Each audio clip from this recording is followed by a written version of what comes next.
Hello, and here's chapter 6 from The Giver by Lois Lowry. I'm reading it to you with permission from Houghton Mifflin Harcourt. Lily, please hold still, Mother said again. Lily, standing in front of her, fidgeted impatiently. I can tie them myself, she complained. I always have. I know that, Mother replied, straightening the hair ribbons on the little girl's braids. But I also know that they constantly come loose, and more often than not, they're dangling down your back by afternoon. Today, at least, we want them to be neatly tied and to stay neatly tied. I don't like hair ribbons. I'm glad I only have to wear them one more year, Lily said irritably. Next year, I get my bicycle too, she added more tearfully. There are good things each year, Jonas reminded her. This year, you get to start your volunteer hours. And remember last year when you became a 7, you were so happy to get your front buttoned jacket. The little girl nodded and looked down at herself, at the jacket with its row of large buttons that designated her as a 7. 4s, 5s, and 6s all wore jackets that fastened all the way down the back, so they would have to help each other dress and would learn interdependence. The front button jacket was the first sign of independence, the very first visible symbol of growing up.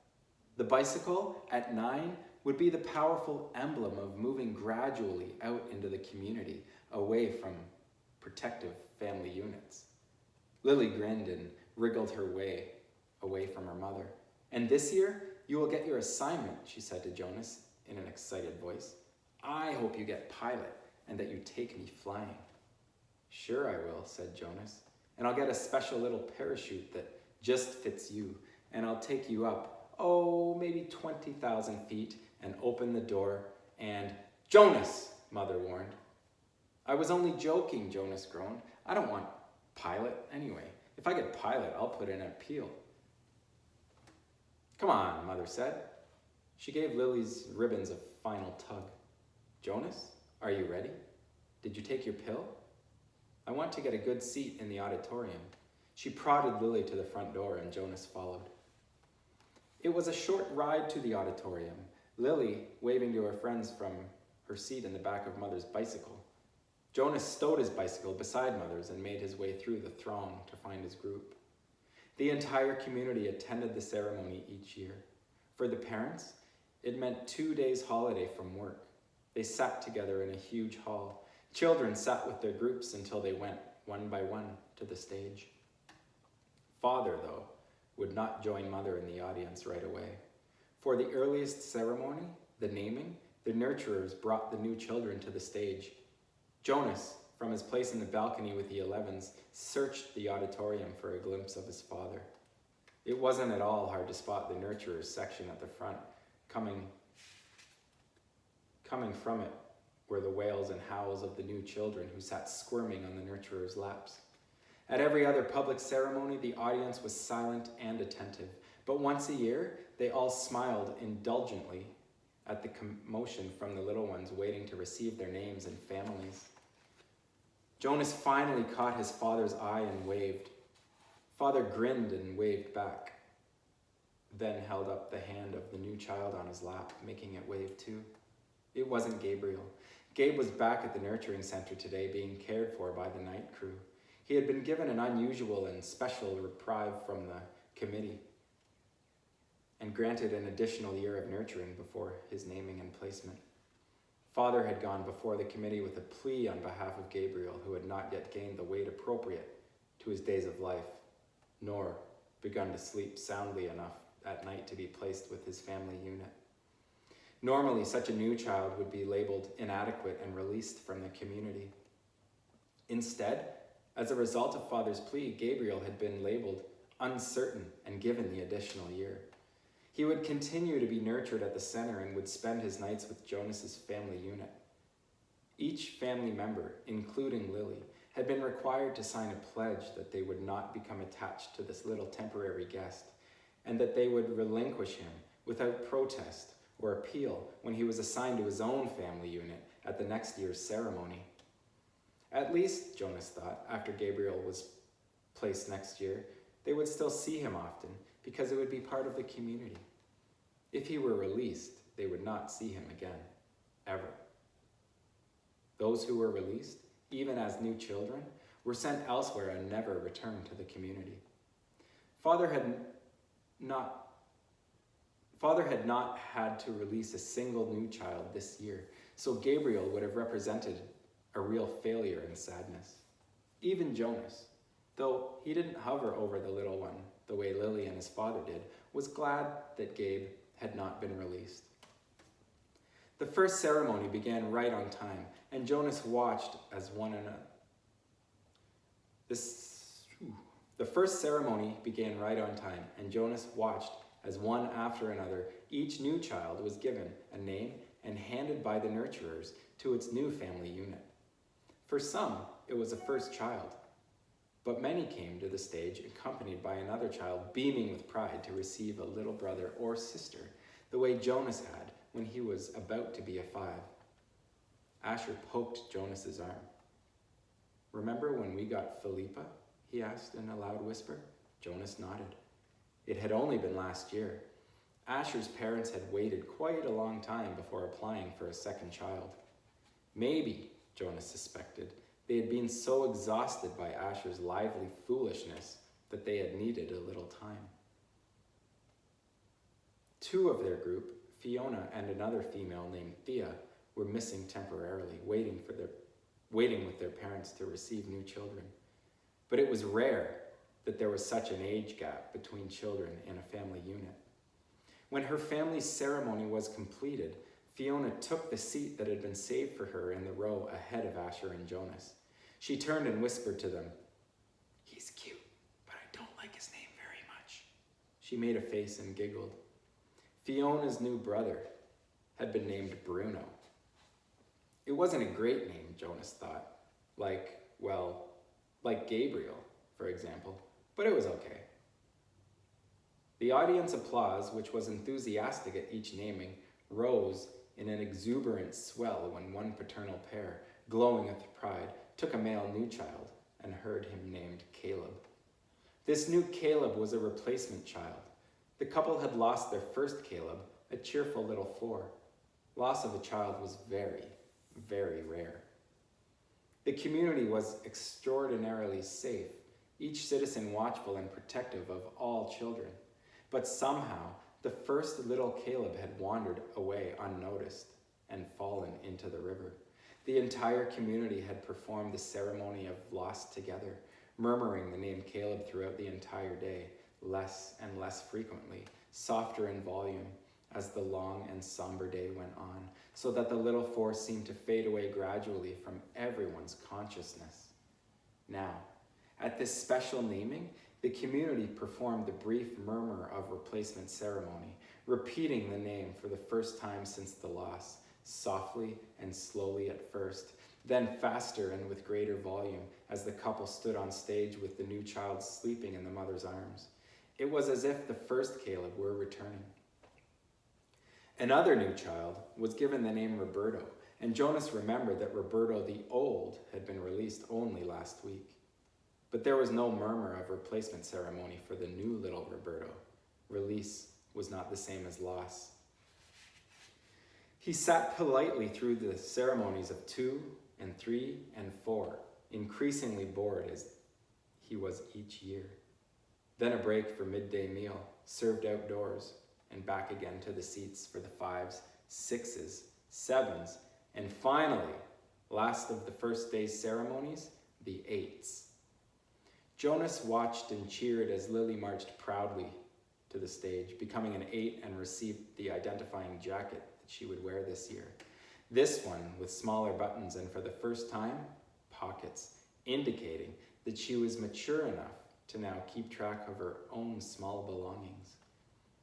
She stood solemnly listening to the speech of firm instructions on the responsibilities of 8 and doing volunteer hours for the first time. But Jonas could see that Lily, though she seemed attentive, was looking longingly at the row of gleaming bicycles which she would be presented tomorrow morning to the 9s. Next year, Lily Billy, Jonas thought. It was an exhausting day, and even Gabriel, retrieved in his basket from the nurturing center, slept soundly that night. Finally, it was the morning of the ceremony of 12. Now Father sat beside Mother in an audience. Jonas could see them applauding dutifully as the nines, one by one, wheeled their new bicycles, each with its gleaming name tag attached to the back from the stage. He knew that his parents cringed a little as he did when Fritz, who lived in the dwelling next door to theirs, received his bike and almost immediately bumped into the podium with it. Fritz was a very awkward child who had been summoned for chastisement again and again. His transgressions were small ones, always. Shoes were on the wrong feet, schoolwork misplaced, failure to study adequately for a quiz. But each such error reflected negatively on his parents' guidance and infringed on the community's sense of order and success. Jonas and his family had not been looking forward to Fritz's bicycle, which they realized would probably too often be dropped on the front walk instead of wheeled neatly into its port. Finally, the nines were all resettled in their seats, each having wheeled a bicycle outside where it would be waiting for its owner at the end of the day. Everyone always chuckled and made small jokes when the nines rode home for the first time. "Want me to show you how to ride?" older friends would call. "I know you've never been on a bike before." But invariably, the grinning nines, who in technical violation of the rule had been practicing secretly for weeks, would mount and ride off in perfect balance, training wheels never touching the ground. Then the tens. Jonas never found the ceremony of 10 particularly interesting, only time-consuming, as each child's hair was snipped neatly into its distinguishing cut. Females lost their braids at 10, and males too relinquished their long childish hair and took on the more manly, short style which exposed their ears. Laborers moved quickly to the stage with brooms and swept away the mounds of discarded hair. Jonas could see the parents of the new tens stir and murmur, as he knew that this evening in many dwellings they would be snipping and straightening the hastily done haircut, trimming them into a neater line. 11s. It seemed a short time ago that Jonas had undergone the ceremony of 11, but he remembered that it was not one of the more interesting ones. By 11, one was only waiting to be 12. It was simply a marking of time with no meaningful changes. There was new clothing, different undergarments for the females whose bodies were beginning to change, and longer trousers for the males, with a specially shaped pocket for the small calculator that they would use in school. But those were simply presented in wrapped packages without an accompanying speech. Break for midday meal. Jonas realized he was hungry. He and his group mates congregated by the tables in the front of the auditorium and took their packaged food. Yesterday, there had been a merriment at lunch, a lot of teasing and energy, but today the group stood anxiously, separate from the other children. Jonas watched the new nines gravitate toward their waiting bicycles, each one admiring his or her name tag. He saw the tens stroking their new shortened hair, the females shaking their heads to feel the unaccustomed lightness without the heavy beads they had worn for so long. "I heard about a guy who was absolutely certain he was going to be assigned engineer," Asher murmured as they ate, and instead they gave him sanitation laborer. He went out the next day, jumped into the river, swam across, and joined the next community he came to. Nobody ever saw him again. Jonas laughed. "Somebody made that story up, Ash," he said. "My father said he heard that story when he was 12. But Asher wasn't reassured. He was eyeing the river where it was visible behind the auditorium. "I can't even swim very well," he said. "My swimming instructor said that I don't have the right boyishness or something." "Buoyancy," Jonas corrected him. "Whatever. I don't have it. I sink." "Anyway," Jonas pointed out, "have you ever once known of anyone, I mean really known for sure, Asher, just not heard a story about it, who joined another community?" "No," Asher admitted reluctantly, "but you can. It says so in the rules. If you don't fit in, you can apply for elsewhere and be released." My mother says that once, about 10 years ago, someone applied and was gone the next day. Then he chuckled. She told me that was because I was driving her crazy. She threatened to apply for elsewhere. She was joking. I know, but it was true, what she said, that someone did that once.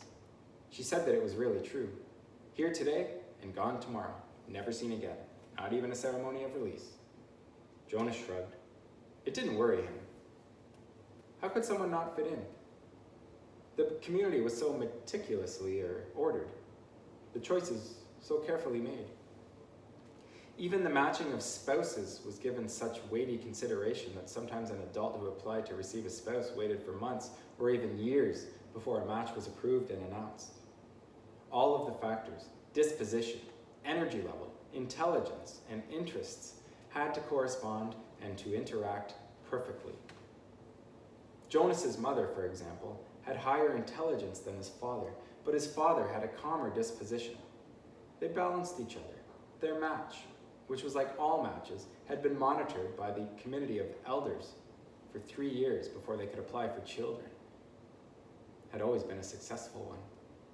Like the matching of spouses and the naming of placement of new children, the assignments were scrupulously thought through by the committee of elders.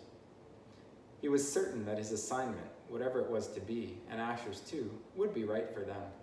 He only wished that the midday break would conclude, that the audience would re-enter the auditorium, and the suspense would end.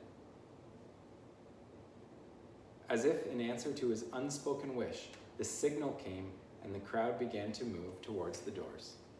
That is the end of chapter 6. We'll see you soon for chapter 7.